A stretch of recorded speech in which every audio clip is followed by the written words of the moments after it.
Welcome back to Through a Rosy Window and Into Wellness.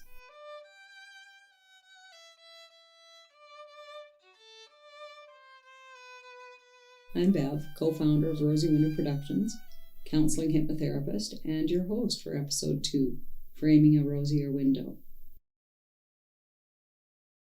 You have probably heard the term reframing, and nope, this episode is not about windows in your house or how to hang your favorite pictures. The reframing that we will be discussing today can be described as reconceptualizing, rethinking, or taking a closer, honest look at an event, thoughts, emotions, and even memories to get a clearer, honest picture. It is finding the silver lining in every cloud. It is a feeling of disappointment if a picnic is rained out, but being happy that the dry spell is over. And it is a fundamental tool used in psychology. We mustn't look at our world through rose-colored glasses or pretend something is okay when it just isn't. That would be dishonest and detrimental to our well-being. But perhaps shifting our perspective can replace some negatives with positives, encourage empathy where there was anger, and engage feelings of joyfulness instead of despair. It sounds like a tall order, doesn't it? Humans are creatures of habit. Try crossing your legs in the opposite direction, or folding your arms and then reversing which is on top. Our thinking is much the same, very habitual. Like any other habit, it takes some awareness, reflecting, and conscious effort to begin to shift our automatic thought patterns. When we look more closely at reframing, we might want to do some reflecting on our reactions and our interactions to see if we need to shift our habitual thought patterns. Take a picnic that was rained out. You've been planning it for weeks and it was really coming together. You were really looking forward to a wonderful afternoon at the lake. That morning, though, the clouds start rolling in and it begins to rain. You find yourself in an unconsolable, foul mood, and you snap at your spouse for suggesting a picnic on your covered deck. With your angry reaction, you're not going to get any more suggestions from anyone. You're so ticked off, you tell your partner you're going for a nap, and you pout yourself to bed. Why? Be aware of what you're feeling and ask yourself why. You have been planning it for weeks. The picnic basket is packed and ready along with sunscreen, flip-flops, and an umbrella. Is it because you were so focused on this afternoon at the lake on this picnic that it became the only way to escape work or housework, your apartment, maybe even the neighborhood? Did this event trigger the why do these things always happen to me? Or if I was working, the sun would be shining. And perhaps the most important part of this is, will you hang on to these feelings all day so even when the weekend is over, you can continue to dwell on how awful it was and how you didn't feel like you had a rest or any time off at all? This is a perfect scenario to engage reframing. Taking a step back and looking at the situation honestly. Yes, it is disappointing that the weather didn't cooperate, but it isn't just raining on your parade. Nope, going on a picnic is not the only way you can relax, unwind, and escape your daily grind. You're too smart for that. The packed picnic lunch is great for the alternative your spouse suggested. If you're adventurous, maybe a trip to the lake is still in the works. Picnic under the umbrella and some rain gear. Maybe even that good book that you were going to read, some meditation, and a picnic with a movie in the living room. A drive, a trip to the museum, art gallery, or a family visit to someone you haven't seen for a while. In this situation, reframing is looking at the event with some alternatives, honestly looking at your reactions, and in being realistic, engaging an appropriate level of emotion. It is not looking at the situation through rose-colored glasses, but it also is not looking at it through narrow, grinchy blinders either. At the end of the weekend, you could feel rested and relaxed and report that the weekend was great, even with the disappointing weather. Maybe you can even throw in the relief of ending a dry spell and be glad that you didn't have to water the lawn. There are opportunities for reframing all around us, And because our emotions travel more slowly than the thoughts that zip quickly through our conscious and our subconscious, sometimes we need to take a moment and think about why we are feeling a certain way. Once we have nailed down the thought that brought on the emotion, we can have an honest look at it and decide whether the emotion we are feeling is valid and appropriate, or if we have let some automatic negative reaction take over. How about the cashier at the store who is quite abrupt, doesn't smile, and doesn't give any good customer service? Initially, this can be upsetting. Are you taking this treatment personally? As you contemplate this and reflect on what the reasons could be, you can also assess if you played a part in it. Were you distracted or abrupt? Did you smile? Or were you on your phone? Some of these things could have been a contributing factor to her actions toward you. And then the understanding that perhaps it isn't about you at all. Maybe this person has had a really bad morning or is worried about something personal. Maybe they really hate their job and wish to be anywhere but packing your groceries. Why would you take it personally? It is great to get good friendly service, but it doesn't always happen. With reflecting and reframing, you again have the choice. You can mirror that bad behavior, or you can smile, thank the cashier, and continue on a wonderful day. And what will become of that cashier? Their reframing might consist of being grateful for the job, even though it is challenging to get to work early in the morning. Recognizing that she is healthy enough to work, and if it isn't her dream job, she may want to reframe it as a stepping stone job that will lead to something that she would like to do for a living.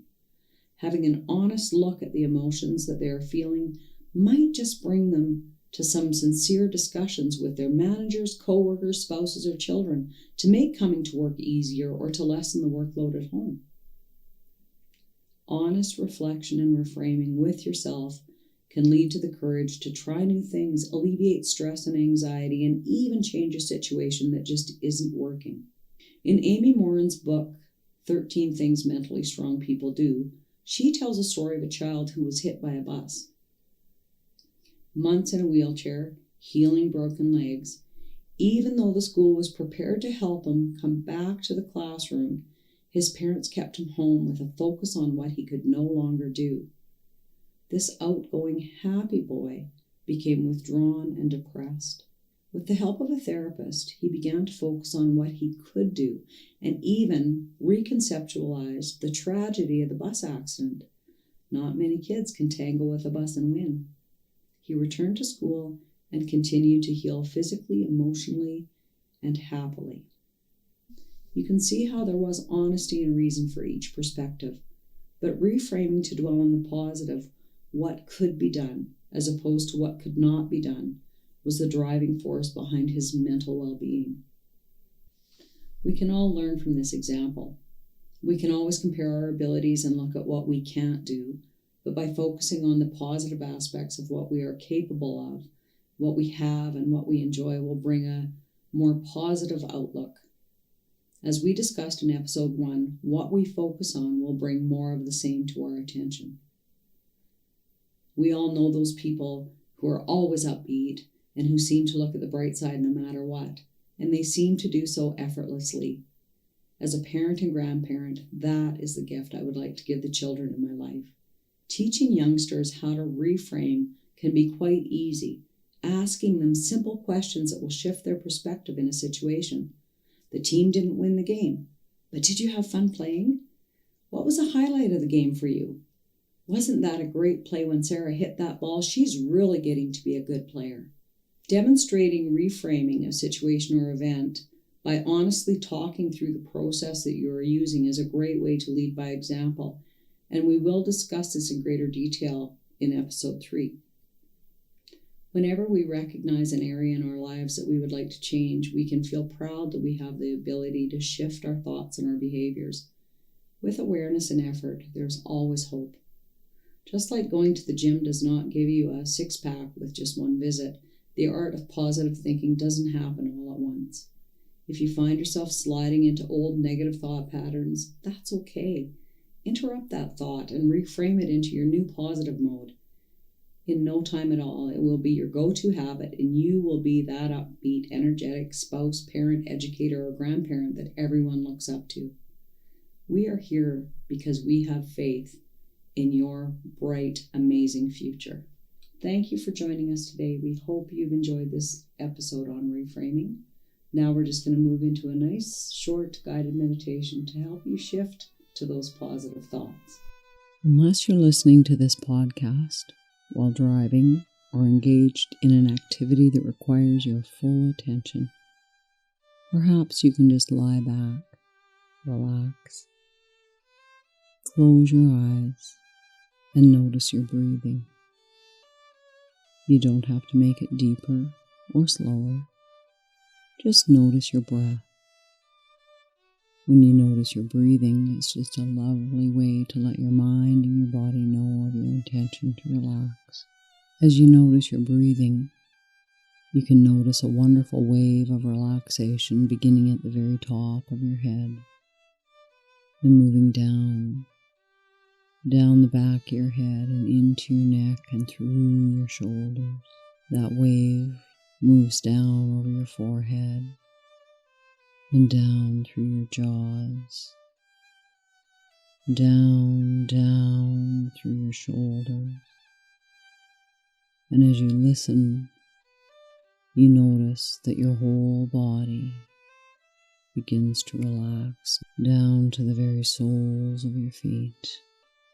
Now, isn't it wonderful as you practice relaxing, becoming more calm, more peaceful, that you're noticing that each and every day it becomes easier and easier to just take a step back and realize that there is always an alternative way to look at a situation that you're in. How wonderful it is that you're noticing a more positive attitude. How wonderful it is that you're beginning to see things through a more clear lens, noticing that there are always ways to reframe any event, situation, memory. Perhaps you're learning from a situation. Perhaps you can simply see the brighter side of things. And it is so easy for you to take a moment, to take a breath, to let your shoulders relax and settle in deeper and deeper before coming to those conclusions. Your responses and your reactions become more positive each and every day. And you can be so proud that you're setting such a wonderful example for those people around you. And they may even notice that you're a more relaxed, calm, positive person, always finding the bright side, the silver lining in those clouds. And as you take another breath in and out, it's so great. And you can be so very proud of yourself for taking the time to relax, reset, refocus, and reframe. And a breath in and a breath out. And now, as you begin to open your eyes feeling quite refreshed, you just know that you can look forward to the rest of your wonderful day.